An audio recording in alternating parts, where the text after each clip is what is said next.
Books on Architecture presents the 4 books on architecture, Book 2, Italian, Greek, and Latin Houses by Andrea Palladio, 1570. This book contains slightly updated language from the original English translation in 1738. However, it is unabridged and no meaning has been removed. You can find the drawings accompanying this book in the video feed. These drawings are essential for most of the chapters, so it is recommended to not just listen to the audio. A link to a website with high-resolution versions of the drawings and the original English text is provided in the video description. Please like the video and subscribe to the YouTube channel to find the other books in this series. Chapter 1. On the Appropriateness and Suitability of Private Buildings. In the previous book, I discussed what I believe are the most important considerations for constructing public buildings and private homes to ensure they are beautiful, graceful, and durable. I also touched on some aspects of the convenience of private houses, which will be the main focus of this book. A house should only be considered convenient if it suits the quality of its inhabitants and if its parts harmonize with the whole and with each other. Above all, the architect should observe what Vitruvius mentions in his 1st and 6th books. For prominent individuals, especially those in a republic, houses should have loggias and spacious halls. These spaces allow visitors waiting to see the master to be entertained. For gentlemen of a lesser status, the houses should be smaller, less expensive, and have fewer decorations. Judges and advocates need homes with attractive, well-decorated spaces for conversations, so their clients can wait comfortably. Merchants' houses should include spaces facing north to store goods and be designed to minimize the risk of theft. Decorum must also be observed in the design. The parts of the house should match the scale of the whole building. Large buildings should have large rooms and features. Small buildings should have small rooms and features. And medium-sized buildings should have correspondingly sized rooms and features. It would be unsightly and impractical to have small rooms in a very large building or large rooms in a small building. Therefore, as much as possible, one should consider the needs of those who wish to build. The focus should be less on their budget and more on what type of building is appropriate for them. Once that is determined, the parts should be arranged to fit the whole in each other, and suitable decorations should be added.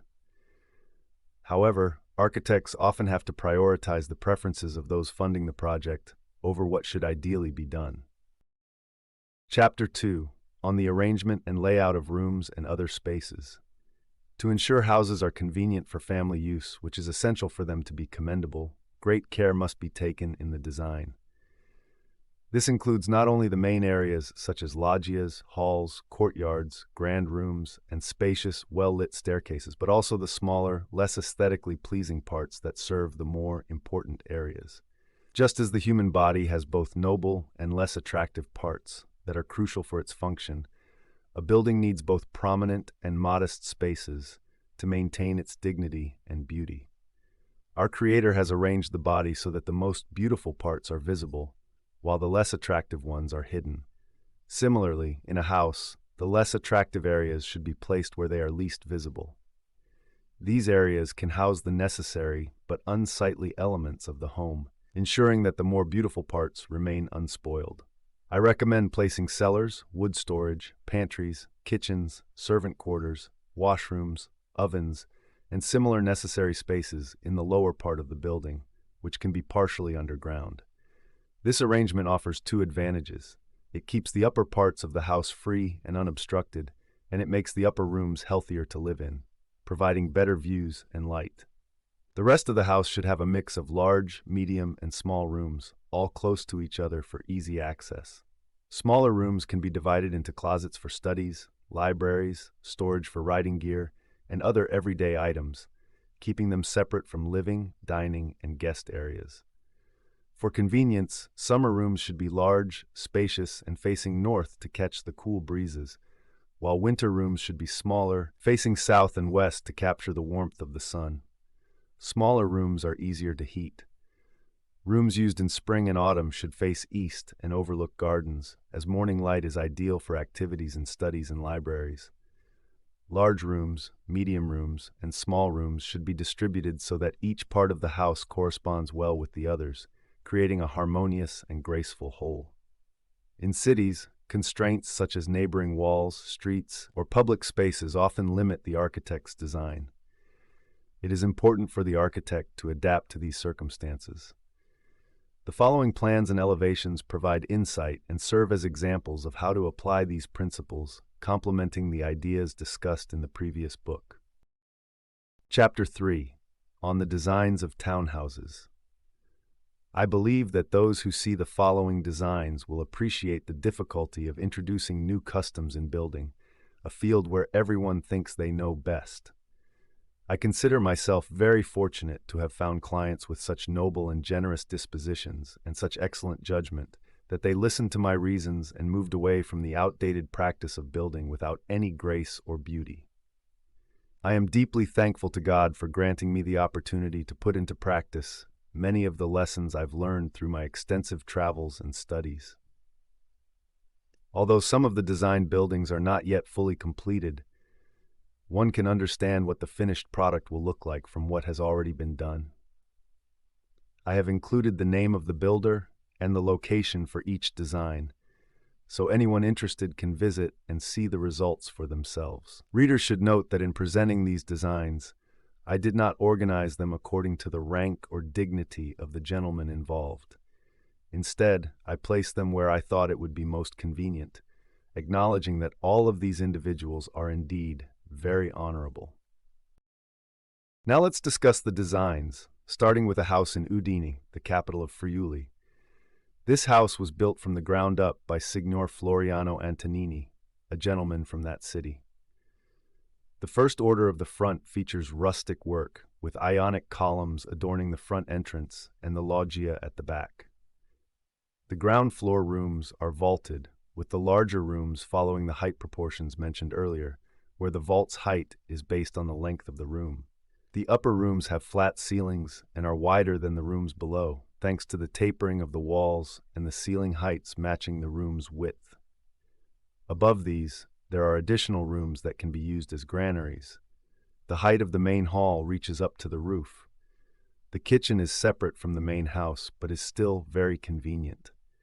Necessary facilities are located on the sides of the stairs. Although these facilities are within the main building, they do not produce any unpleasant odors because they are placed in a part of the house that gets less sun, and they have vents running from the bottom all the way up through the walls to the top of the house. The following designs are for the house of Count Isepo de Porti, a member of a very noble family in the city.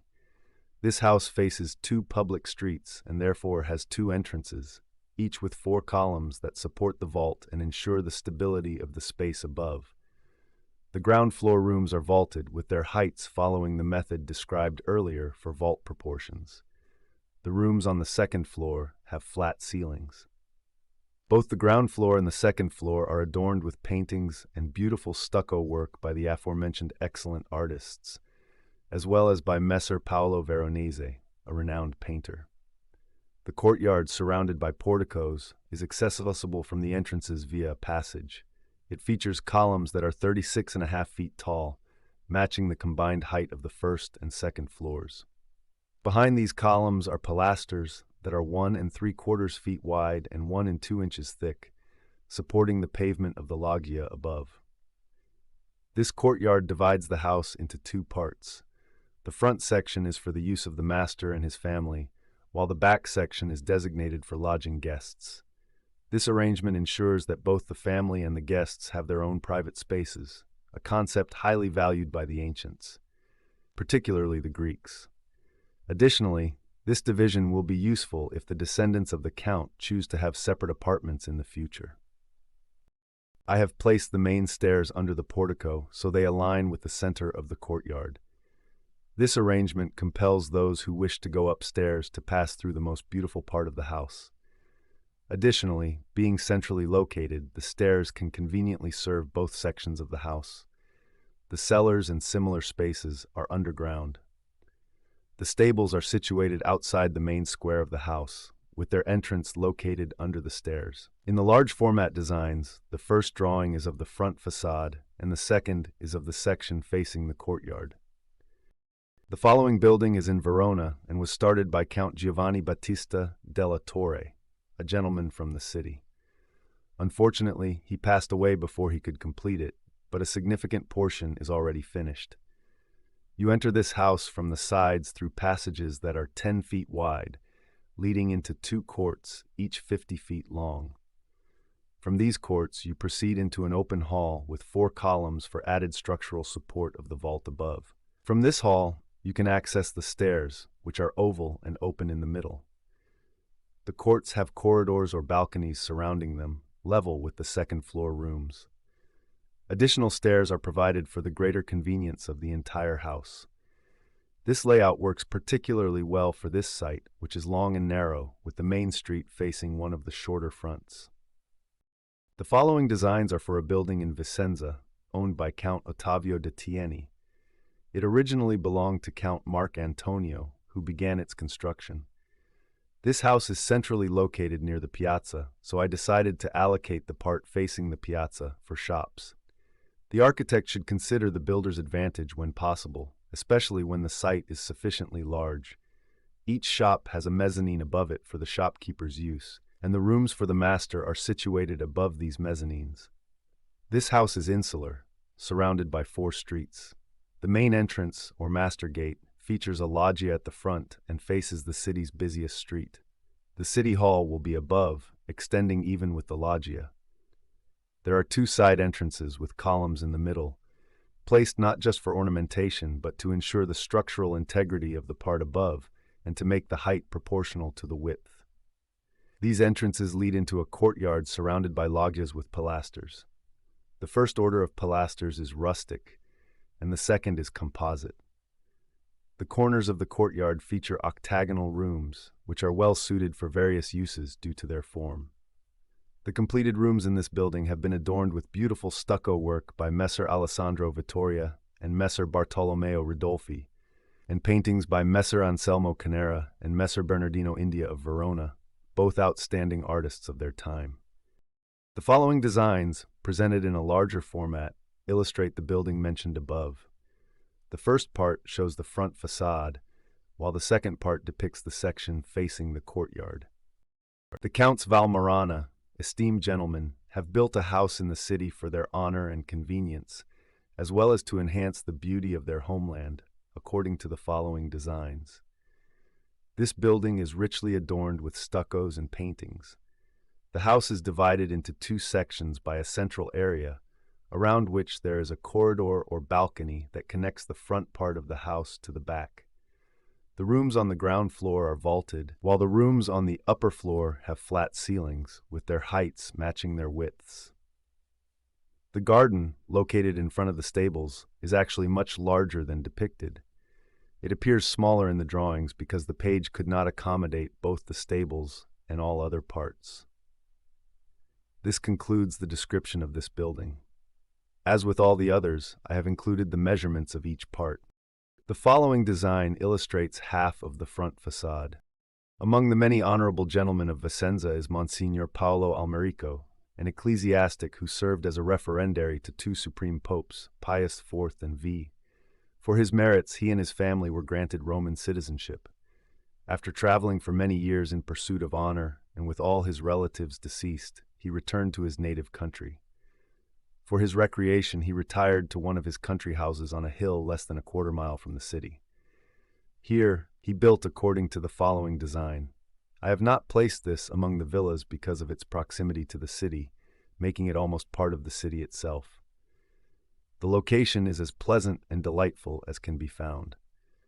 Situated on a small, easily accessible hill, it is watered on one side by the navigable Bacchiglione River. The other side is surrounded by picturesque hills resembling a grand theater, all cultivated and rich with excellent fruits and exquisite vines. The site enjoys beautiful views from all directions, some limited, some more expansive, and some extending to the horizon. Therefore, loggias have been constructed on all 4 fronts. Underneath the floor of these loggias and the central hall are the rooms for the family's convenience and use. The hall is centrally located, round, and lit from above. The smaller rooms are divided off. Above the great rooms, which have vaulted ceilings according to the first method, there is a walkway around the hall, 15.5 feet wide. Statues made by the excellent sculptor Messer Lorenzo Vicentino are placed at the ends of the pedestals supporting the loggia stairs. Similarly, Signor Giulio Capra, a noble cavalier and gentleman of Vicenza, has begun construction according to the following designs. He is motivated more by a desire to ornament his native city than by necessity. Located on a beautiful site on the principal street of the city, his house will feature courts, loggias, halls, and rooms of varying sizes, some large, some medium, and some small. This varied design will be both beautiful and diverse. Undoubtedly, Signor Capra will have a stately and magnificent house befitting his noble spirit. C. An open court. D. A court likewise uncovered. L. The court. S. The hall, which in the lower part has columns and free above, that is without columns. I designed this project for a site belonging to Count Montano Barbarano in Vicenza. Due to the initial constraints of the location, I had to use a different layout on one side compared to the other. However, the Count has since acquired the neighboring piece of land, allowing for a consistent layout on both sides. On one side, the stables and servants' quarters are situated, while on the other side, there are rooms designated for the kitchen, women's quarters, and other conveniences, as shown in the design. Construction has already begun, and the front has been raised according to the following large format design. I have not yet included the final plan design, as the foundations are already laid, and I couldn't have it engraved in time for printing. The entrance features columns that support the vault for the reasons previously mentioned. On either side of the entrance are 2 rectangular rooms, each 1.5 squares long, followed by 2 square rooms and 2 closets. Opposite the entrance is a passage leading to a loggia overlooking the courtyard. This passage has a closet on each side, with mezzanines above them, accessible via the main stairs of the house. All the vaults in these areas are 21.5 feet high. The hall above, along with all other rooms, has flat ceilings, while the smaller rooms have vaults as high as the room ceilings. The columns at the front rest on pedestals and support the balcony, which is accessible via the soffit. The front design, as mentioned, will follow the large format design shown below. Chapter 4. The Tuscan Atrium, or Porch. After describing some of the city buildings I have directed, it is fitting to fulfill my promise by including the designs of some principal parts of ancient houses. Since the atrium was a significant feature, I will first discuss the atriums or porches, and then the adjoining spaces before moving on to the halls. Vitruvius states in his 6th book that the ancients had 5 types of atriums: the Tuscan, the atrium with 4 columns, the Corinthian, the testudinate, and the uncovered, although I will not discuss the latter 3 here. The following designs focus on the Tuscan atrium. The width of this atrium is 2/3 of its length. The width of the tablinum is 2/5 of the atrium's width, and of the same length. From here, one passes into the peristyle, or courtyard with surrounding porticos, which is 1/3 longer than it is wide. The porticos are as wide as the columns are tall. On the sides of the atrium, small halls can be constructed that overlook the gardens. If built as shown in the design, their columns would be of the Ionic order, 20 feet tall, with the portico as wide as the intercolumniation. Above them, there would be other columns of the Corinthian order, 1/4 smaller than those below, with windows between them to admit light. The anditi, passageways, should not be covered, but should have balustrades around them. Depending on the situation, they can be made longer or shorter as necessary for the convenience of the residents. Here follows the design of this atrium in a larger form. B. Atrium. D. Frieze or beam of limitation. G. Door of the tablinum. F. Tablinum. I. Portico of the peristyle. K. Loggia before the atrium, which we may call vestibule. Chapter 5. The atrium with 4 columns. The following design is of an atrium with 4 columns, which is 3/5 as wide as it is long. The columns are Corinthian, with a diameter half the width of the wings. The uncovered part is 1/3 the width of the atrium, and of equal length. From the atrium, one passes through the tablinum into the peristyle, which is 1.5 squares in length. The columns of the first order are Doric, and the porticos are as broad as the columns are tall. The second-order columns above are Ionic, 1/4 smaller than those of the first order, with a pedestal 2 3/4 feet high underneath. A. Atrium. B. Tablinum. C. Door of the tablinum. D. Portico of the peristyle. E. Rooms near the atrium. F. Loggia through which one enters the atrium. G. The uncovered part of the atrium, with balustrades around it. H. The wings of the atrium. I. Frieze of the cornice of the atrium. J. Solid part above the columns. Chapter 5. The atrium with 4 columns. The following design is of an atrium with 4 columns, which is 3/5 as wide as it is long. The columns are Corinthian, with a diameter half the width of the wings. The uncovered part is 1/3 the width of the atrium, and of equal length. From the atrium, one passes through the tablinum into the peristyle, which is 1½ squares in length. The columns of the first order are Doric, and the porticos are as broad as the columns are tall. The second-order columns above are Ionic, 1/4 smaller than those of the first order, with a pedestal 2 3/4 feet high underneath. A. Atrium. B. Tablinum. C. Door of the tablinum. D. Portico of the peristyle. E. Rooms near the atrium. F. Loggia through which one enters the atrium. G. The uncovered part of the atrium, with balustrades around it. H. The wings of the atrium. I. Frieze of the cornice of the atrium. J. Solid part above the columns. Chapter 6. The Corinthian Atrium. The following design is for the Convent della Carità, where regular canons reside in Venice. I have aimed to make this building reminiscent of ancient structures, incorporating a Corinthian atrium. The length of the atrium is the diagonal of a square, with sides equal to its width. The wings are 1 part of 3½ or 2/7 of its length. The columns are of the composite order, 3½ feet thick and 35 feet tall. The uncovered section in the middle is 1/3 of the atrium's width. Above the columns is an uncovered terrace level with the floors of the third order of the cloister, where the friars' cells are located. The sacristy is on one side of the atrium, surrounded by a Doric cornice that supports the vaults. The columns there support the wall in the cloister, which, in the upper part, divides the chambers or cells from the loggias. This sacristy functions as a tablinum, the place where the ancients kept the images of their ancestors, though for convenience I have placed it on one side of the atrium.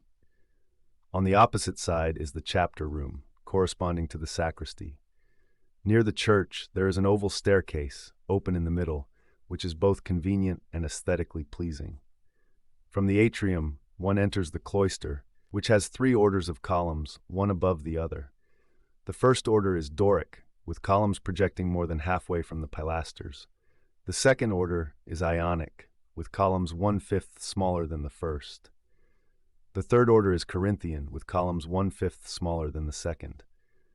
In this order, instead of pilasters, there is a continuous wall with windows directly above the arches of the lower orders, providing light to the entrances of the cells. The vaults of the cells are made with reeds to avoid overloading the walls. Opposite the atrium and cloister, beyond the stairs, is the rectory, which is 2 squares long and as high as the floor of the third order of the cloister. It has a loggia on each side and a cellar below, designed like a cistern to prevent water ingress. At one end, there is the kitchen, ovens, a poultry yard, a wood storage area, a laundry area, and a pleasant garden. At the other end, there are other utility spaces. In addition to areas for guests and various other purposes, this building contains 44 rooms and 46 cells. The designs that follow illustrate this atrium in greater detail. The first design shows a part of the atrium in a larger form, while the second design depicts a section of the cloister. Chapter 7. The Testudinate Atrium and the Private Houses of Ancient Romans. In addition to the various types of atriums mentioned earlier, there was another style commonly used by the ancients, called the testudinate atrium. Due to the complexity and obscurity of Vitruvius's description and its importance, I will provide my interpretation, along with the arrangement of the OEC, small halls, cancelleri, tonelli, baths, and other spaces. This way, the following design will display all the parts of a private house in their proper places according to Vitruvius. The testudinate atrium is as long as the diagonal of a square whose sides are equal to its width, and it is as high as it is broad, up to the limitary beam. The rooms on its sides are 6 feet lower in height. On the walls that separate these rooms from the atrium are pilasters that support the testudine roof of the atrium. Light enters through the spaces between these pilasters, and the rooms have an open terrace above them. Opposite the entrance is the tablinum, which is 2/5 of the atrium's width. These areas were used to display the images and statues of their ancestors. Beyond the tablinum is the peristyle, surrounded by porticos as wide as the columns are tall. The rooms are of the same width and are as high to the impost of the vaults as they are broad, with the vaults being 1/3 of the width in height. Vitruvius describes several types of oeci, halls or salati, where they held festivals and where women worked. These include tetrastyle, featuring 4 columns, Corinthian, surrounded by semicolumns, Egyptian, enclosed by a wall with semicolumns directly above the first, which are 1/4 smaller. Windows in the intercolumniations provided light to the central part. The height of the loggias around them did not surpass the first columns, and above that it was uncovered and surrounded by a corridor or balcony. The designs for each of these will be presented separately. Square oeci were used to stay cool in the summer and overlooked gardens and other green areas. There were also other oecii called sizicini, which served similar purposes. Cancelleri and libraries were placed towards the east, as were the tonelli, dining rooms. Baths for both men and women were situated in the farthest part of the house. A. Atrium, C. Peristyle, D. Corinthian salati, E. Salati with 4 columns, F. Basilica, G. Summer rooms, H. Rooms, K. Library. D. Atrium, E. Windows that provide light to the atrium, F. Door of the tablinum, G. Tablinum, H. Portico of the courtyard. Loggia in front of the atrium, K. Courtyard, L. Rooms around the atrium, M. Loggia, N. Beam of limitation or frieze of the atrium, O. Part of the Corinthian hall, P. Uncovered area through which light enters the atrium. Chapter 8. Halls with 4 columns. The following design illustrates the halls known as tetrastyle, named for their 4 columns. These halls were square, with the columns positioned to proportion the breadth to the height and to ensure the structural stability of the space above. I have employed this design in many buildings, as seen in the previous designs and those that will follow. Chapter 9. Corinthian Halls. The Corinthian halls were constructed in 2 styles, either with columns rising from the ground, as seen in the first design, or with columns on pedestals, as shown in the second. In both styles, the columns were placed close to the wall, and the architraves, friezes, and cornices were made of stucco or wood, with only 1 order of columns. The vaults were either semicircular or schifo, meaning their height was 1/3 the width of the hall. These vaults should be adorned with stucco compartments and paintings. The length of these halls was ideally 1 2/3 the width, creating a very pleasing proportion. Chapter 10. Egyptian Halls. The following design illustrates the Egyptian halls, which closely resembled basilicas, places where justice was administered. I will discuss basilicas in more detail when we address piazzas. These halls typically featured a portico with columns set away from the wall, similar to those in basilicas. Above the columns were architraves, friezes, and cornices. The space between the columns and the wall was paved and uncovered, forming a corridor or balcony around the hall. Above these columns, there was a continuous wall with semi-columns on the inside, 1/4 smaller than the primary columns. Between these semi-columns were windows that provided light to the hall and allowed views into the hall from the uncovered corridor. These halls must have been incredibly magnificent, not only due to the ornamental columns, but also because of their height. The soffit lay over the cornice of the second order, making these halls very suitable for festivals and entertainments. Chapter 11. Private Houses of the Greeks. The Greeks had a different manner of building compared to the Romans. As Vitruvius notes, they omitted loggias and atriums, making the house entrance small and narrow. On one side, they placed the stables for horses, and on the other, the porters' rooms. From this first passage, one entered the court, which had porticos on 3 sides. On the south-facing side, they made 2 pilasters, that supported the beams of the inner ceilings. With some space left on either side, there were large areas designated for the mothers of families, where they lived with their servants. Aligned with these antae were rooms that could be described as antechamber, chamber, and back room, placed one behind the other. Around the porticos were areas for eating, sleeping, and other necessary family functions. Attached to this structure was another, much larger and more ornate, with more spacious courts. These courts had either 4 porticos of equal height or one larger portico facing the south. The court with the higher portico was called Rodiaco, possibly because the design originated from the Rhodians.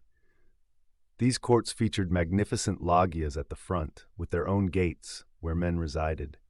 Adjacent to this building, on the right and left, were other houses with their own gates and all necessary amenities, where guests were lodged. It was customary for Greeks to invite strangers to dine with them on the first day, and then assign them a separate lodging with all life's necessities, allowing the guests to feel as free as if they were in their own homes.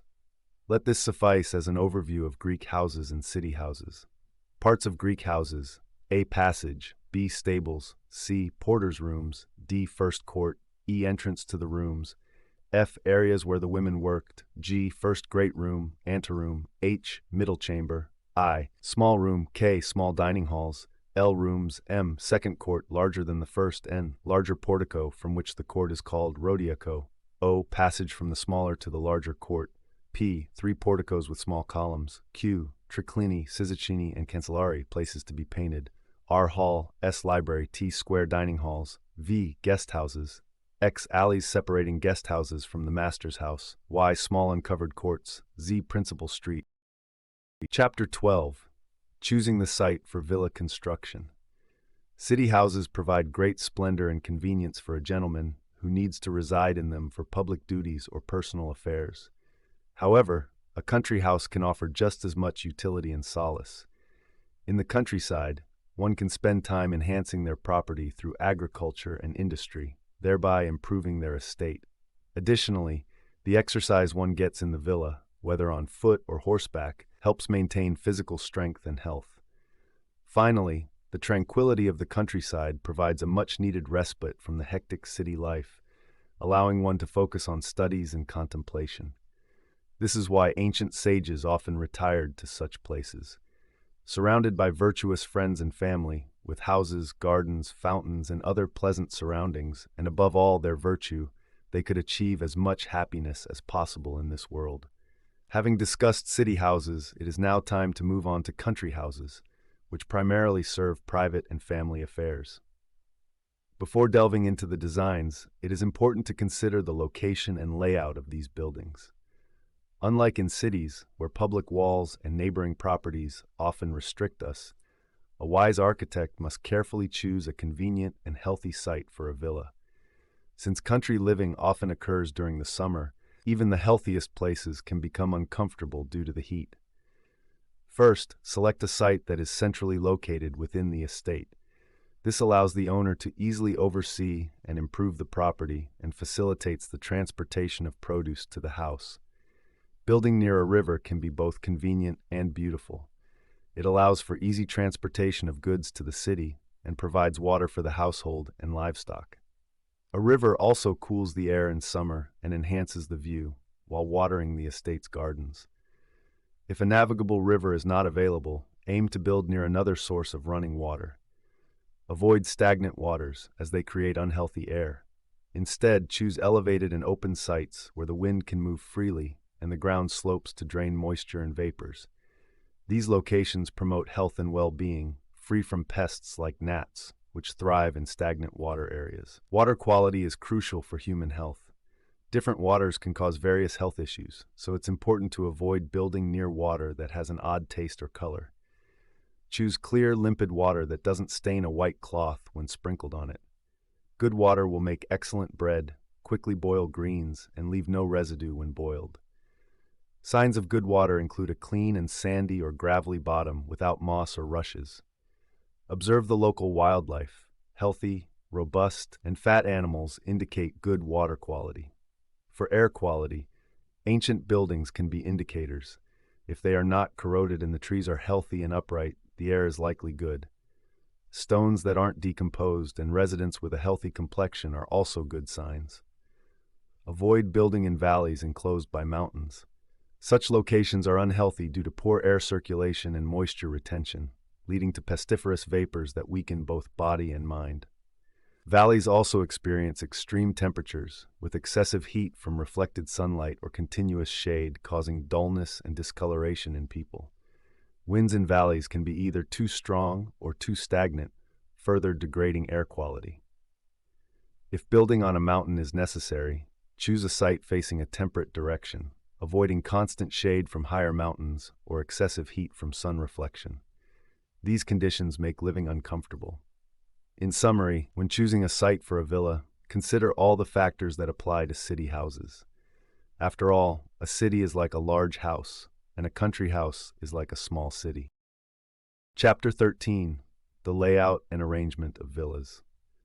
Once an agreeable, pleasant, convenient, and healthy site is found, attention must be given to its elegant and practical layout.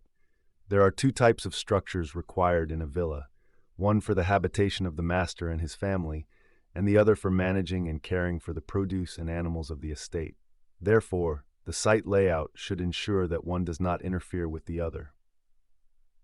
The master's residence should be designed with consideration for his family and status, similar to what has been discussed for city houses. The structures for the villa's operations should be appropriate for the estate's size and the number of animals, and connected to the master's residence in a way that allows covered access to all areas. This ensures that neither rain nor the summer sun is a nuisance when attending to estate matters. These covered walkways will also be useful for storing wood and other items that could be damaged by the elements, while adding ornamental value. The living quarters for the estate workers, animals, produce, and equipment should be arranged conveniently and without constraint. The rooms for the steward, bailiff, or farmer, and laborers should be near the gates to safeguard all other parts of the estate. Stables for working animals, such as oxen and horses, should be distant from the master's residence to keep dung heaps away and should be placed in well-lit and warm areas.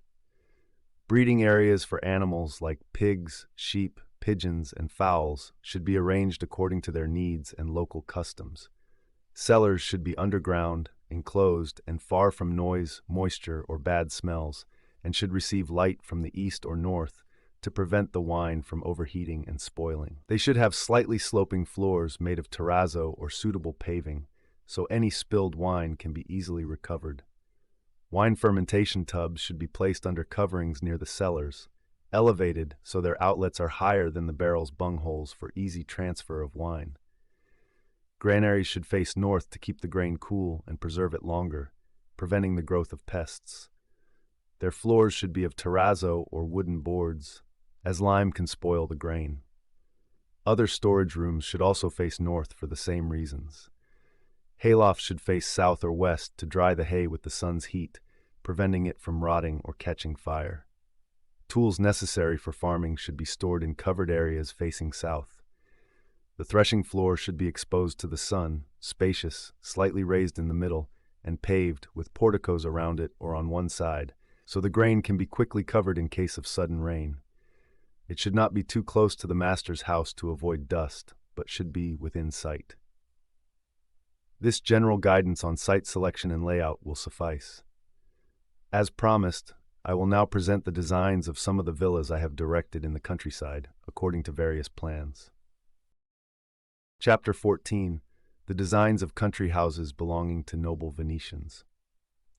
The following building is located in Bagnolo, a place 2 miles from Lonigo, a castle in the Vicentine, and belongs to the illustrious Counts Vittore, Marco, and Daniele de Pisani brothers. The stables, cellars, granaries, and other utility spaces for the villa are situated on either side of the courtyard. The columns of the porticos are of the Doric order. The central part of this building is the master's residence. The floors of the first rooms are 7 feet above ground level, with the kitchen and other family utility spaces located beneath them. The hall is vaulted, with a height equal to 1.5 times its width. The vault of the loggias also reaches this height. The rooms have flat ceilings, with their height matching their width. The larger rooms are 1 2/3 squares in length, while the others are 1.5 squares. It is worth noting that less attention has been given to placing the smaller stairs in areas with strong light, as recommended in the first book, because these stairs serve the lower areas and the upper areas designated for granaries and mezzanines. Therefore, the primary focus has been on ensuring the middle floor, which is for the master's residents and guests, is well accommodated. The stairs leading to this floor are strategically placed, as can be seen in the designs. The following building belongs to the illustrious Signor Francesco Badoero in Polesine, at a place called La Frata. It is situated on a slightly elevated site washed by a branch of the Adige River, where a castle belonging to Salinguerra di Este, brother-in-law to Ezzelino da Romano, once stood. The base of the entire edifice is a 5-foot-high pedestal. The floor of the rooms is level with this height. All the rooms have flat ceilings and are adorned with beautiful grotesque work by Giallo Fiorentino. The granaries are above, while the kitchen, cellars, and other utility spaces are below. The columns of the loggias in the master's house are of the Ionic order. A cornice, like a crown, surrounds the entire house. The frontispiece above the loggias creates a beautiful visual effect, making the central part higher than the sides.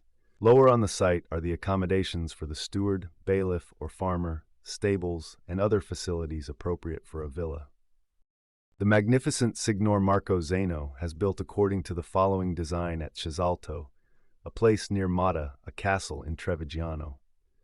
The floors of all the vaulted rooms are level with a basement that surrounds the entire building. The height of the vaults in the larger rooms follows the second method for determining vault height. The square rooms have lunetti, small lunettes, in the corners above the windows. The smaller rooms adjacent to the loggia have coved ceilings, as does the hall. The vault of the loggia is as high as that of the hall, and both exceed the height of the other rooms. This building includes gardens, a courtyard, a dovecote, and all the necessities for a villa. Not far from Gambarare, on the Brenta, is the following building belonging to the illustrious Signors Niccolo and Luigi de Foscari. This structure is elevated 11 feet above the ground, with kitchens, servants' halls, and similar spaces below. The rooms are vaulted both above and below. The height of the vaults in the larger rooms follows the first method for vault height. The square rooms have domed, a cupola vaults. Above the smaller rooms, there are mezzanines. The hall's vault is crossed semicircularly, with the impost height equal to the hall's width. This hall is adorned with exquisite paintings by Messer Battista Veneziano. Messer Battista Franco, a renowned designer of our times, began painting one of the great rooms, but his untimely death left the work unfinished. The loggia is of the Ionic order. A cornice encircles the house, forming a frontispiece over the loggia.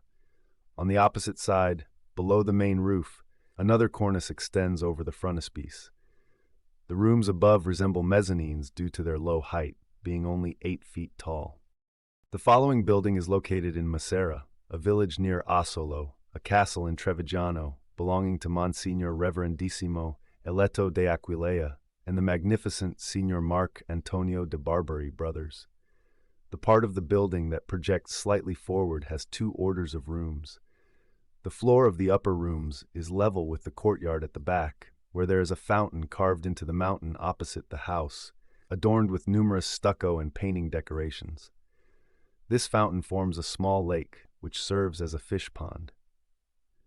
From this place, the water flows into the kitchen and then waters the gardens on either side of the road, leading gradually to the building.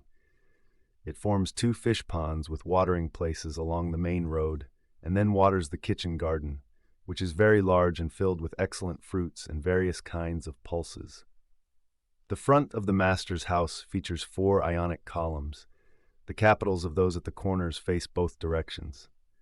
The method for crafting these capitals will be detailed in the Book of Temples. On both sides, there are loggias with dovecotes at their ends.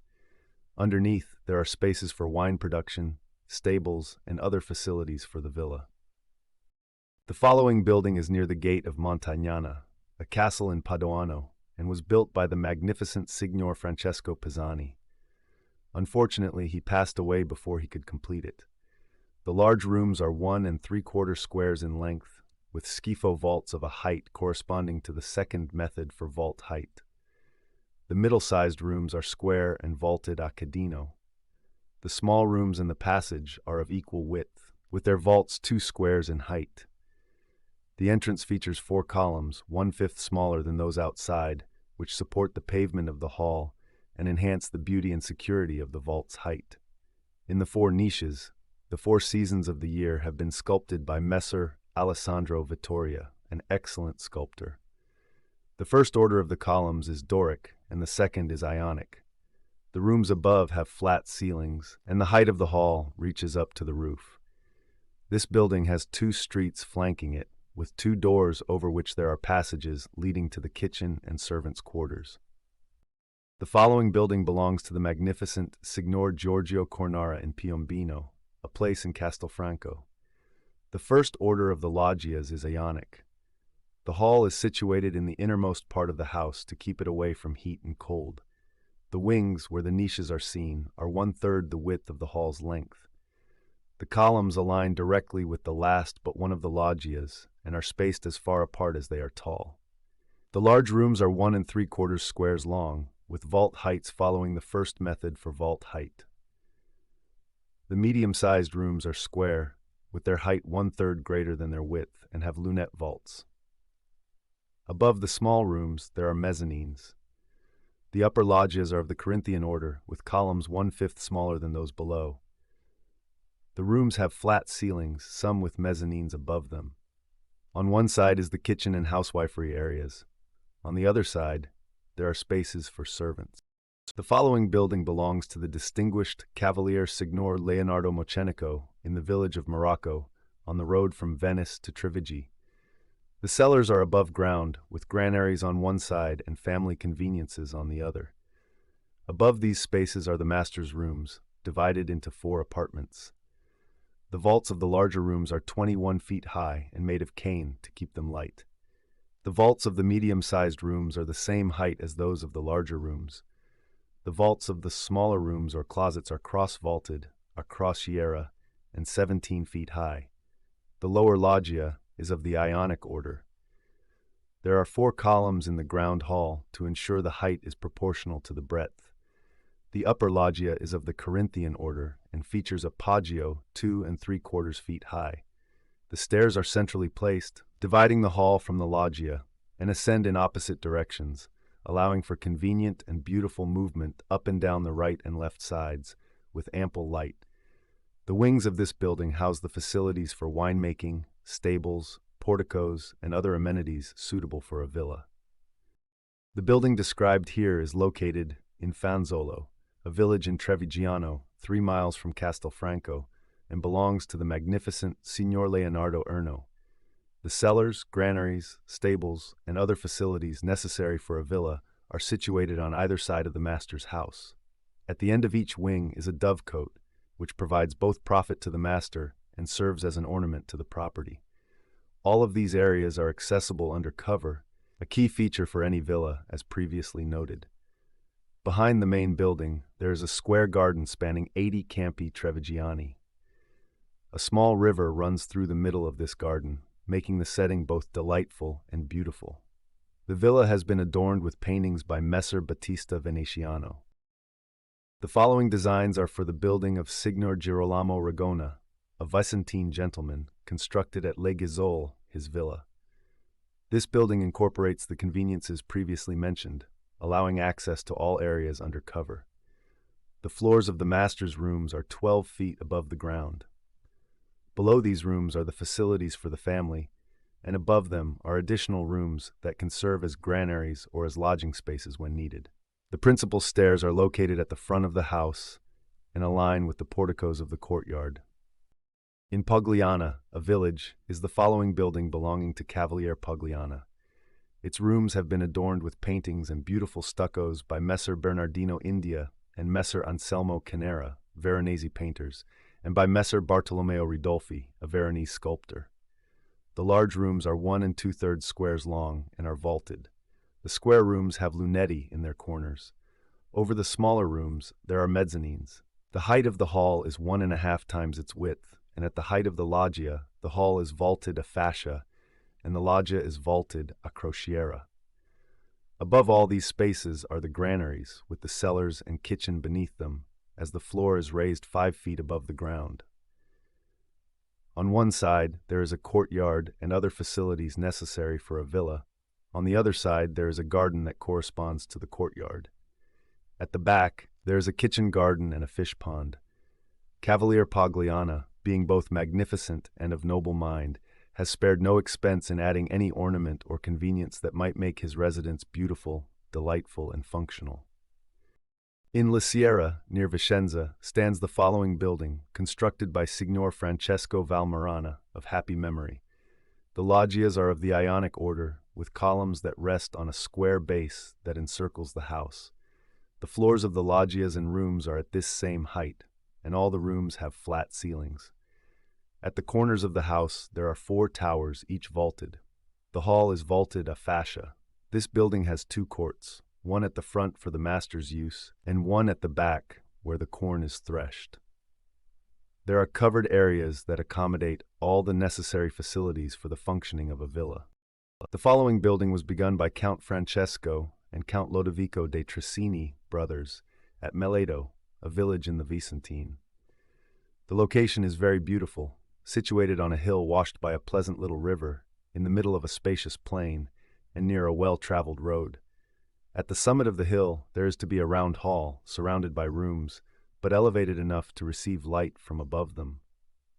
The hall features half columns that support a gallery, which is accessible from the rooms above.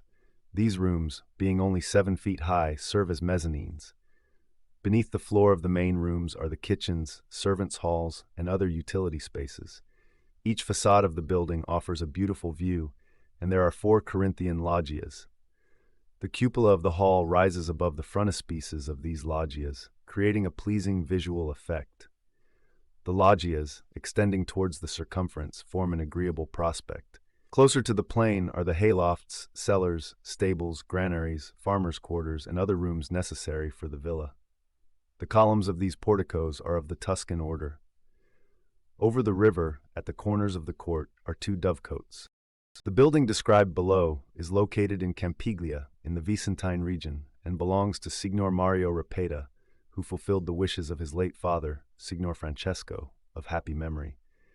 The columns of the porticos are of the Doric order, with intercolumniations measuring 4 column diameters. At the extreme corners of the roof, where the loggias are visible outside the main body of the house, there are 2 dovecotes and a loggia. On the side opposite the stables, there are rooms, some dedicated to continency, others to justice, and others to various virtues, adorned with appropriate elogiums and paintings. Part of this artwork was created by Messer Battista Maganza, a Vicentine painter and excellent poet.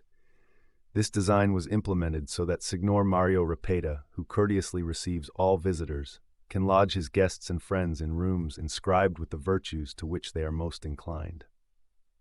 This building offers the convenience of covered access to all areas. Both the master's residence and the utility spaces for the villa are of the same order, enhancing the overall grandeur. While the master's section may lose some distinction for not being more prominent, the utility spaces gain ornamentation and dignity by being made equal to the master's quarters, adding beauty to the entire structure. The following building belongs to Count Oliardo and Count Theodoro de Thiene, brothers, and is located at Sigogna, their villa. This building was started by their father, Count Francesco. The hall is situated in the middle of the house and is surrounded by Ionic columns, with a gallery above that is level with the floor of the rooms above. The vault of this hall reaches up to the roof. The large rooms have schifo vaults, and the square rooms have mezzo cadena vaults, rising in such a manner that they form 4 small towers at the corners of the building. The small rooms have mezzanines above them, with doors aligned with the middle of the stairs. The stairs are open in the middle, and because the hall receives light from above, they are well lit as well. Additionally, being open in the middle, the stairs also receive light from above. In one of the covered areas on the sides of the court, there are cellars and granaries. On the other side, there are stables and other necessary spaces for a villa. The 2 loggias, which extend from the building like arms, are designed to connect the master's house with the villa. Near this building, there are 2 older courts with porticos, one for threshing corn and the other for the use of the lower part of the family. The following building belongs to Count Giacomo Angarano and was constructed by him at his villa in Angarano in the Vicentine region. On the sides of the courtyard, there are cellars, granaries, winemaking facilities, farmers' quarters, stables, and a dovecote. Additionally, one part of the courtyard contains facilities necessary for the functioning of a villa, while the other side features a garden. The master's house, situated in the center, is vaulted on the lower level and has flat ceilings on the upper level. Both the small rooms above and those below have mezzanines. Near this building runs the Brenta River, which is rich in excellent fish. This place is renowned not only for its good wines and abundant fruit, but also for the courtesy of its master. The designs that follow depict the building belonging to Count Ottavio Thiene at Quinto, his villa. It was begun by Count Marcantonio, his late father, and Count Adriano, his uncle. The location is very picturesque, with the Tizzina River on one side and a large branch of the same river on the other. This palace features a Doric loggia at the entrance gate. Passing through this loggia, one enters another loggia, and from there into a courtyard flanked by two loggias. At each end of these loggias are the apartments or rooms, some of which have been adorned with paintings by Messer Giovanni Idemio Vicentino, a man of great talent. Opposite the entrance is another loggia, similar to the one at the entrance, leading to an atrium with 4 columns. From this atrium, one enters another courtyard, which has porticos of the Doric order and serves the villa's functions. There are no principal stairs that correspond with the entire building, because the upper part is intended solely for storage and servant quarters. At Londo, a place in the Vicentine, stands the following building belonging to Signor Girolamo de' Godi. Situated on a hill with a beautiful view and near a river that serves as a fish pond, this location has been made suitable for villa use with courts and roads built on vaults at considerable expense.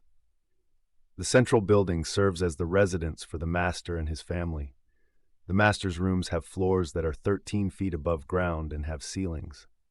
Above these are the granaries, and beneath them, at the 13-foot height, are the cellars, winemaking areas, kitchens, and other utility spaces. The hall reaches up to the roof and features 2 rows of windows. On either side of this central building, there are courts and covered spaces for the villa's necessities. This building has been adorned with beautiful paintings by Messer Gualtiero Padovano, Messer Battista del Moro Veronese, and Messer Battista Venetiano. Signor Girolamo de' Godi, being a very discerning man, has spared no expense to achieve the highest excellence and perfection possible, choosing the most outstanding painters of our time. At Santa Sofia, a place 5 miles from Verona, stands the following building belonging to Signor Conte Marc Antonio Sarego. It is situated in a very beautiful location on a hill with a gentle ascent, offering views of part of the city and nestled between 2 small valleys. The surrounding hills are charming and abundant with excellent water, so this building is adorned with gardens and marvelous fountains. This delightful place was once enjoyed by Signora dalla Scala, and the remnants visible today indicate that it was also highly esteemed by the Romans. The part of the house used by the master and his family has a courtyard surrounded by porticos. The columns of the Ionic order are made of unpolished stone, reflecting the rustic simplicity suitable for a villa. These columns support the outer cornice, forming a gutter to collect water from the roof. Behind these columns is the second floor, which includes 2 halls positioned opposite each other. The size of these halls is shown in the floor plan, with intersecting lines drawn from the outer walls to the columns. On one side of this courtyard is the area for villa operations. On either side of this area are covered spaces for the various conveniences required in a villa. The following building belongs to Signor Conte Annibale Sarego, located in Colognese at a place called La Miga. A pedestal, 4.5 feet high, forms the basement for the entire structure, and at this height is the pavement of the first rooms. Beneath these rooms are the cellars, kitchens, and other utility spaces for the family. The first rooms are vaulted, while the second floor rooms have flat ceilings. Adjacent to this building is a courtyard with all the necessary facilities for villa operations, equipped with all the spaces appropriate for such use. Chapter 16, Villas of the Ancients. So far, I have presented designs for many villas under my direction. Now it remains to present the design of a villa as the ancients built them, according to Vitruvius. This will show how all the areas for habitation and villa use were oriented to the most suitable regions of the sky. I will not delve deeply into what Pliny says on this topic, as my main aim here is to illustrate how Vitruvius should be understood in this context. The principal front of the villa faces south and features a loggia. From this loggia, one can access the kitchen through a passage that receives light from above the adjacent area and has a central chimney. On the left side, there are stables for oxen, with their mangers facing the fire and the east. The baths are also on this side, positioned to maintain the necessary distance from the kitchen while remaining level with the loggia. On the right side are the press and other areas for oil production, mirroring the placement of the baths and facing east, south, and west. At the back are the cellars, which receive light from the north, away from noise and heat. Above the cellars are the granaries, also lit from the north. On the right and left sides of the courtyard are stables for horses, sheep, and other animals, as well as haylofts, straw storage, and bakehouses, all placed far from fire hazards. To the rear, one finds the master's residence, with its principal front facing the main part of the villa, aligning with the design considerations previously mentioned for ancient private houses. Therefore, we have primarily focused on villa-related aspects here. I have included a frontispiece in the forefront of all villa designs, as well as in some city designs, where the main gates are located. Such frontispieces highlight the entrance and add to the grandeur and magnificence of the building. Additionally, making the front more prominent is convenient for displaying the owner's ensigns or arms, usually placed in the middle of the front. The ancients also used frontispieces in their structures, as seen in temple remains and other public buildings. As I mentioned in the preface to the first book, it is likely they adapted this concept for private buildings. Vitruvius explains how they are to be made in the last chapter of his third book. Chapter 17, Some Designs According to Various Situations. My initial intention was to discuss only those buildings that were either completed or begun, and carried far enough that their completion seemed imminent. However, recognizing the necessity of adapting to different situations, since one does not always build in open spaces, I decided to include some additional designs. These were created at the request of various gentlemen and, though not executed for various typical reasons, demonstrate methods of accommodating rooms and other spaces in challenging situations, maintaining correspondence and proportion. I believe these examples can be quite useful. The first design is for a building with a pyramidal situation. The base of the pyramid forms the principal front of the house, which features 3 orders of columns: Doric, Ionic, and Corinthian. The square entrance has 4 columns supporting the vault, ensuring the height is proportional to the breadth. On either side are 2 rooms, 1 2/3 square in length, with heights corresponding to the first method for vault heights. Adjacent to each are small rooms and stairs leading to the mezzanines. At the end of the entrance, I intended to create 2 rooms, 1 1/2 squares in length, and then 2 small rooms proportionate to the stairs leading to the mezzanines. Further along is the hall, 1 2/3 square in length, with columns matching those at the entrance. Flanking this hall is a loggia, with oval-shaped stairs on the sides, leading to a court where the kitchens are situated. The second-story rooms would have a height of 20 feet, and those on the third story would be 18 feet high. However, the height of each hall would extend up to the roof. These halls would also feature corridors at the level of the upper room's floors, serving to accommodate distinguished guests during festivals, banquets, and other events. I made the following invention for a situation at Venice. The principal front has 3 orders of columns. The first is Ionic, the second Corinthian, and the third composite. The entrance advances a little outwards and has 4 columns equal to and like those in the front. The rooms that are on the flanks have the height of their vaults according to the first method for the height of vaults.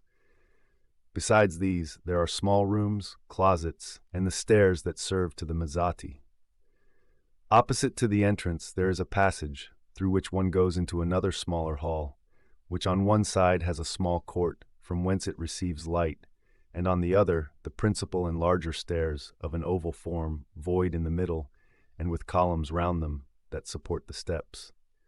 Farther, one enters into a loggia through a passage, the columns of which are of the Ionic order, equal to those of the entrance. This loggia has an apartment on each side, like those of the entrance, but that which is on the left lessens a little by reason of the situation. Near this there is a court, with columns round it, that form a corridor which serve the rooms backwards where the women were to have been, and there the kitchen should have stood. The part above is like that below, except the hall over the entrance, which has no columns, and joins in height up to the roof, and has a corridor, or balcony, even with the third rooms, that would also have served to the windows above, because there would have been 2 orders of them in this hall. The smaller hall would have had the beams even with the vaults of the second rooms, and these vaults would have been 23 feet high. The rooms of the third order would have been sealed and 18 feet high. All the doors and windows would have faced and have been over one another, and all the walls would have had their share of the weight. The cellars, the places to wash clothes in, and other magazines would have been accommodated underground. I designed the following building for a site in Venice. The principal front features 3 orders of columns. The first is Ionic, the second Corinthian, and the third Composite.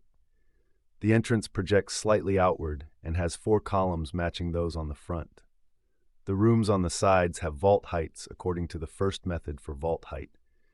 Additionally, there are small rooms, closets, and stairs leading to the mezzanines. Opposite the entrance is a passage that leads to a smaller hall, which receives light from a small court on one side and features the principal, larger stairs on the other. These stairs are oval-shaped, void in the middle, and surrounded by columns supporting the steps. Further along, one enters a loggia through a passage, with Ionic columns matching those at the entrance. This loggia has an apartment on each side similar to those at the entrance, though the one on the left is slightly smaller due to the layout. Adjacent to this area is a court surrounded by columns forming a corridor, which serves the rooms at the back, designated for the women, and where the kitchen would have been located. The upper floor mirrors the layout of the lower floor, except for the hall over the entrance, which has no columns and reaches up to the roof. This hall features a corridor or balcony level with the third floor rooms, also serving the windows above, with 2 orders of windows in this hall. The smaller hall has beams level with the vaults of the second floor rooms, which are 23 feet high. The third floor rooms have ceilings and are 18 feet high. All doors and windows align vertically, ensuring the walls evenly distribute the weight. The cellars, laundry areas, and other storage spaces are located underground. The following design was created for Count Giacomo Angarano for a site of his in the same city. The columns of the front are of the composite order. The rooms near the entrance are 1 2/3 squares in length. Adjacent to them is a closet with a mezzanine above it. From there, one passes into a courtyard surrounded by porticos. The columns are 36 feet tall and have pilasters behind them, referred to by Vitruvius as peristatus, which support the pavement of the second loggia.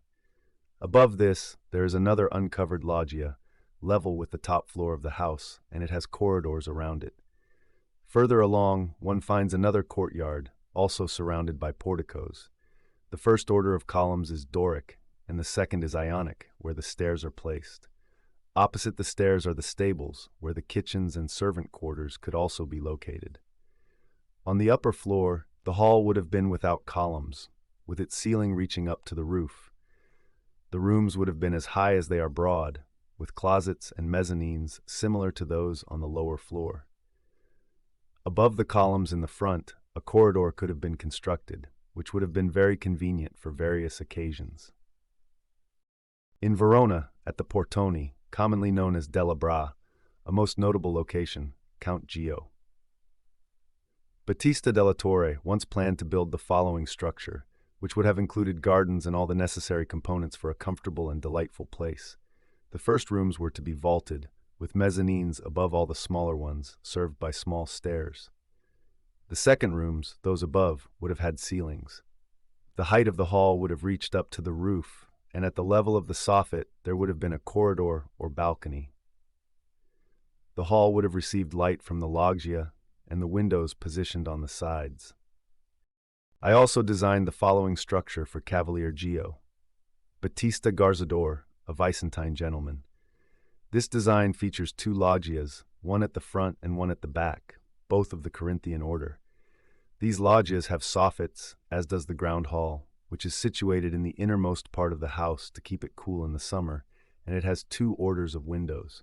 The four visible columns support the soffit and ensure the pavement of the hall above is strong and secure.